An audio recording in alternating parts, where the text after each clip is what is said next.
Secretario, tuvo problemas de conexión, pero la próxima palabra estaba pedida por el senador Elizalde. Adelante, y le pido que mantengamos el mismo orden de los inscritos. Senador Elizalde tiene la palabra. Gracias, presidente.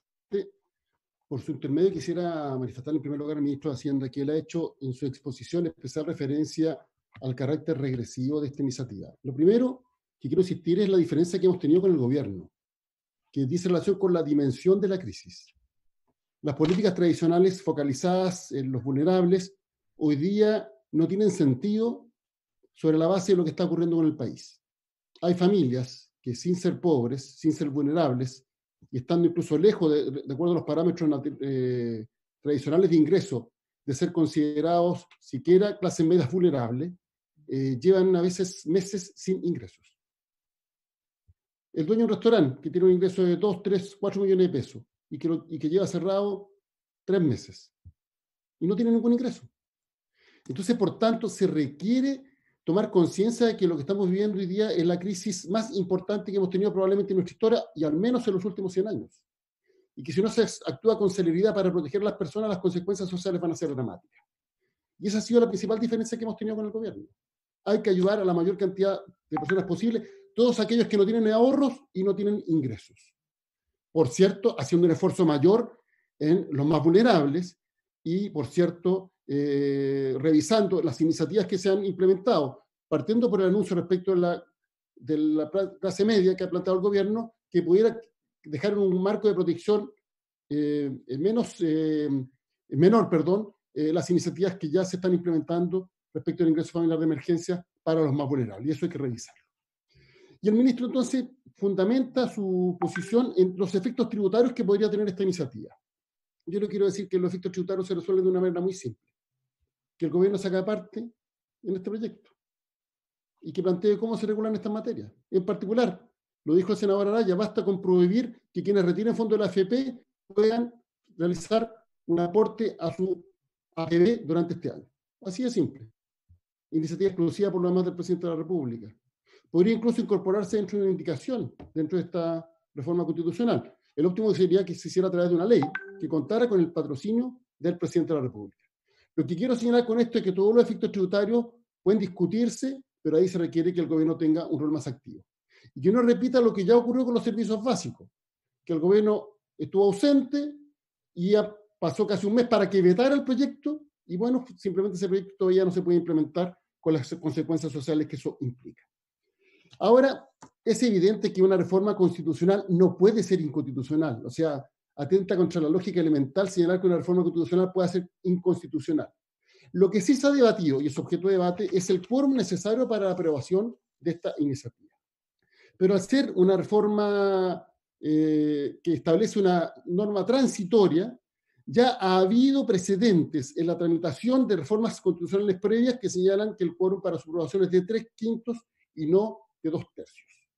Así ocurrió con la reforma que consagró la paridad para el proceso constituyente, porque hay que podría haber señalado que afectaba las materias reguladas en el capítulo 15 de la Constitución. Pues bien, se aprobó con 2/3 y nadie recurrió al Tribunal Constitucional para cuestionar ese quórum. Se aprobó con 3/5, perdón, no con 2/3. Y por tanto ya hay precedente. Pero podemos citar otro ejemplo. Cuando se creó el Ministerio Público, que está consagrado en el capítulo 7 de la Constitución, que no es capítulo de los que tienen el más alto quórum. Alguien podría señalar que eso afecta, obviamente, los derechos y las garantías constitucionales, en particular el 19, número 7. Sin embargo, se señaló el presidente que era un capítulo distinto y, por tanto, el quórum de aprobación era 3/5. ¿Para qué decir las reformas que ha habido al capítulo 6, que se refiere al Poder Judicial? Que no están consagrados dentro de los capítulos que la Constitución señala que tienen un quórum más alto, que es de 2/3, que son el primero, el tercero, el octavo, el undécimo, el duodécimo y el 15º.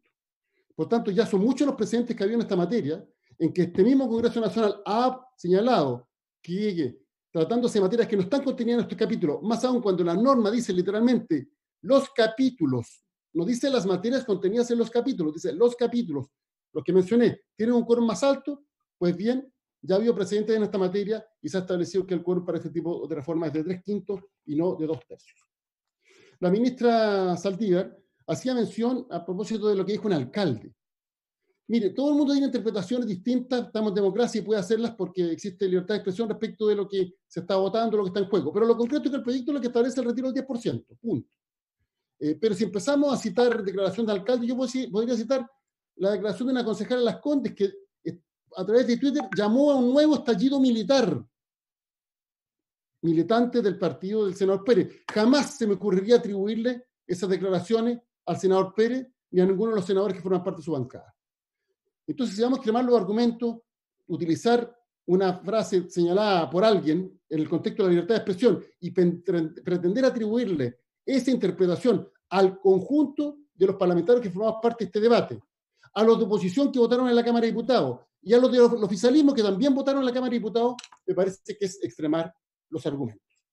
Y me parece también que es un mal argumento señalar los excluidos, los que están en el antiguo sistema previsional u otros.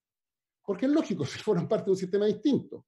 Pero si estamos hablando de excluidos, esta iniciativa pudiera eventualmente beneficiar a más de 10 millones de personas. El propio plan para la clase media anunciado por el gobierno habla de una cobertura de 700.000, ¿cuánto? 1 millón, como máximo. Estamos hablando de entre 9 y 10 millones que estarían excluidos de esa iniciativa. Por tanto, no me parece que sea un argumento a tener a la vista. Ahora, el tema de fondo es otro. El tema de fondo es por qué hemos llegado a este punto en que se ha transformado en un clamor popular esta reforma. Yo lo digo con toda claridad, a mí me gustaría que este esfuerzo lo hiciera el Estado. Pero hemos llegado a este punto por la combinación de dos factores, de los cuales hay que hacerse cargo. El primero es que los chilenos consideran insuficientes las iniciativas de protección social que ha implementado el gobierno, con la colaboración de la oposición, porque no olvidemos que la oposición no ha sido un obstáculo para que estas iniciativas se lleven adelante. Hay un cuestionamiento. La ayuda no está llegando con rapidez, con celeridad, y por tanto hay una legítima preocupación porque hay muchas familias que lo están pasando muy mal, que llevan meses sin ingresos y la protección no ha sido adecuada. Hay un cuestionamiento, obviamente, a las iniciativas que se están implementando en esta materia. Y ese es el primer factor. Y el segundo tiene que ver con la falta de legitimidad de las AFP, porque las tasas de reemplazo, es decir, el monto de las pensiones es tan bajo que los chilenos prefieren tener la plata en efectivo hoy día que eventualmente una pensión que sabe que va a ser de un monto, disculpen la expresión, miserable. Miserable. Porque ni siquiera está sobre la línea de pobreza, en muchos casos, en la mayoría de los casos. En Chile, jubilar significa empobrecerse. En Chile, jubilar significa iniciar una penuria dramática de ver cómo se llega a fin de mes. En otros países del mundo, la gente espera ansiosa el día de su jubilación. Dice, por fin puedo descansar después de décadas de trabajo. En Chile, la gente se deprime, porque el sistema no está funcionando. Y ese cuestionamiento, obviamente, es realidad. Y cuando vemos cuál es el daño que va a haber en términos del monto de las pensiones, es mínimo respecto de la ayuda que hoy día puede generarse para familias que lo están pasando muy mal. Y creo que eso hay que hacerse cargo. Entonces, mi punto es muy simple. Yo creo que el gobierno debería tener una actitud distinta, más proactiva. Lo que hemos visto es un gobierno más bien reactivo. Hizo un primer anuncio, dijimos que era insuficiente, se señaló que éramos populistas, que no había plata. Pues bien, a los meses el gobierno se abrió a la posibilidad de potenciar el plan de protección social, particularmente a través del ingreso familiar de emergencia. Y dijimos en esa oportunidad que seguía siendo insuficiente, pero nosotros obviamente lo íbamos a apoyar. Y en esto ocurrió lo mismo. La reflexión es muy simple. Si no se pudo siquiera disciplinar a los parlamentarios oficialistas, porque no olvidemos que muchos votaron a favor, pero la mayoría se abstuvo. Ni siquiera votó en contra, se abstuvo. Porque muchos de ellos, si no fuera por la presión del gobierno, habrían votado a favor. Bueno, yo creo que el gobierno tiene que hacerse un análisis interno de qué es lo que está pasando. Y sobre todo un análisis autocrítico respecto de lo que estamos viviendo. Porque el malestar es generalizado, las muestras y las manifestaciones que se han expresado en estos días de la gente que quiere una protección social efectiva, dan cuenta de que la ayuda no está llegando con la fuerza que se requiere. Y lo que hoy día no se gasta, se va a gastar después más. Porque es evidente que los empleos destruidos, las empresas que quiebran, bueno, eso va a ser muy difícil de recuperar después. Ministro, usted lo sabe, con la crisis asiática llegamos a tener tasas de desempleo de 2 dígitos y Chile se demoró más de 4 años en reducirla a menos de 2 dígitos, con tasas de crecimiento en la década del 2000 que eran superiores a las que tuvimos en esta década, a las que hemos tenido en esta década. 4 años fueron necesarios. Entonces la pregunta es, ¿cuánto tiempo va a ser necesario para poder recuperar los empleos que se están destruyendo?